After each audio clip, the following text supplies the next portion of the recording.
Sometimes you have an idea in your head of what you wish something in the future would be like, and you gradually let your hopes cloud the inevitable reality. You get to that thing you fantasized about and realize that, stripped of all its dreams and lofty expectations, it's really just not what you thought it would be. Because sometimes it's better. Ha! Gotcha. I told you in the last episode that I had an upcoming first date. Well, it came and went. And guess what? There's gonna be more. First dates, that is, because this one didn't work out. Holy shit, gotcha again. You guys better stay on your toes. Oh my god, Albino, quit the antics. Was the date good or not? Well, you can hear the smile in my voice, so what do you think? Exactly, it was a failure and I hired a hooker instead. That 4-year dry spell's finally gone, and it sure doesn't seem right to be sad about it.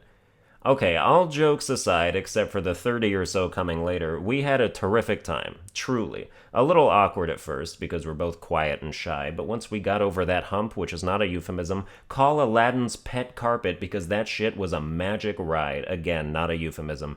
So we went to the arcade. It's a place inside a mall, and it's called Round One. It's kind of like Dave and Buster's, if you've been there. Very big, has a bar, has a bowling alley, and obviously has arcade games. It also has some scamtastic fucking claw machines with squishmallows in them, which is a type of plushie that's known for being soft and squishy, and I definitely could have tested those features if I could win a damn one of them. She happens to have a collection of them, so I wanted to be a gallant hero and rescue a cute one she didn't already have from the clutches of that cold glass box. So I dropped probably $20 worth of credits just watching claws from 3 different machines descend from the rafters to pick up our rightful prize, enclose their 3-of-a-kind hooks around it, slowly lift it back up, and then immediately just go slack-jawed as soon as they started to move towards the dump site. They would clamp down on these plushies with the strength of a bear trap initially, and then as soon as they lifted them up, all of a sudden they have leukemia and can't grip for shit. It's like asking a dude made of jello to pick up a tennis racket or asking your cheap friend to pick up a tab. And the claws would wait too. They'd lift the thing up, and then they'd just sit there and wait for it to slip out. They didn't even try for the exit. They were like, yeah, there's no point. I'm tired. Oops, I dropped this 4 times in a row. Pay me to try again. So I couldn't get one. I failed as a man trying to provide for his date. Or at least I would have if I didn't just go to the other side of the mall and find a store that sells them and buy her one for 20 bucks. Should have just done that to begin with, but then I would have missed the thrill of becoming impoverished playing a rigged game. They are very soft and squishy, though. It was fun to mess around with. We got an axolotl, which is an animal I'm pretty sure the internet made up, and now it's our child. Before that, though, the plan was for both of us to loosen up a little for the date by starting at Round One's bar, where they have a 1-drink maximum policy because they want there to be absolutely no point in having a bar. Unfortunately, we got there at noon, and I didn't know the bar didn't open until 2. I don't know what the point of it being different is. It's not like there's any difference between day drinking at noon and day drinking at 2, especially with a 1-drink limit, but so my carefully calculated plan to eliminate any potential awkwardness was thwarted, and we were stuck being our goddamn selves.